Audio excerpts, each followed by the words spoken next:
رحمہ اللہ کی انصاف کا ایک واقعہ۔ ایک رات سلطان محمود غزنوی کو کافی کوشش کے بعد بھی جب نیند نہیں آئی تو اپنے غلاموں سے کہنے لگے، لگتا ہے کہ کسی شخص پر آج کوئی ظلم ہوا ہے، تم لوگ گلیوں میں پھیل جاؤ اور اگر کوئی فریادی نظر آئے تو اس سے میرے پاس لے آؤ۔ تھوڑی دیر بعد وہ سب واپس آ کر کہنے لگے، سلطان ہمیں کوئی بھی فریادی نہیں ملا، آپ آرام سے سو جائیں۔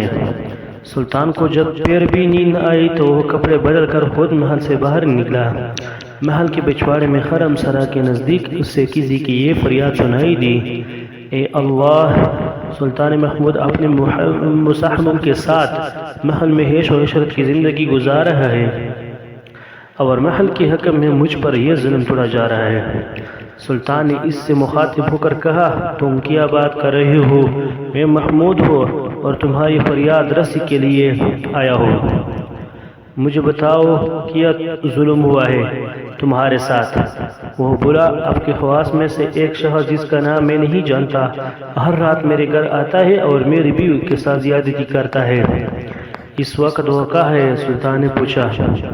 شاید آپ چلا گیا ہو، اس نے جواب دیا۔ سلطان بولا، دوبارہ جب وہ آئے تو فوراً آ کر مجھے اطلاع کر دو۔ پھر سلطان نے اس مظلوم شخص کو محل کے درباروں کو دکھایا اور کہا کہ جب بھی یہ شخص یہاں آئے اسے سیدھا میرے پاس پہنچا دینا، اگر میں نماز کی حالت میں بھی ہوں تو پرواہ مت کرنا۔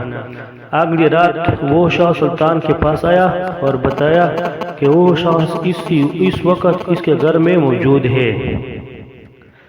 سلطان اسی وقت تلوار ہاتھ میں لیے اس شخص کے ساتھ چل پڑا۔ جب اس کے گھر میں قریب پہنچا اس سے کہا کہ گھر کے سارے چراغ بجھا دو۔ پھر اندھیرے میں ہی اس کے گھر میں گھس کر اس شخص کی سر تن سے جدا کر دیا۔ پھر سلطان نے حکم دیا کہ چراغ روشن کر دو۔ اس شخص کا چہرہ دیکھا اور سجدے میں گر پڑا۔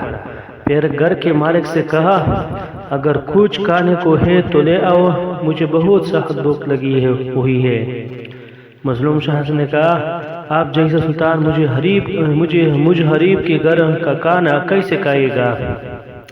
جو کچھ بھی ہے لے آؤ۔ سلطان نے جواب دیا۔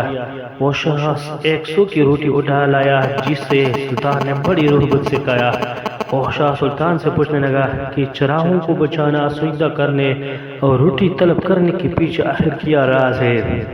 سلطان نے فرمایا، میں نے جب تمہاری داستان سنی تو سوچا کہ میری سلطنت میں ایسا ظلم کرنے کی ہمت صرف میرے کسی بیٹے کو شاید ہو سکتی ہو، گویا میں اپنے کسی شہزادے کو قتل کرنے تمہارے ساتھ یہاں آیا تھا۔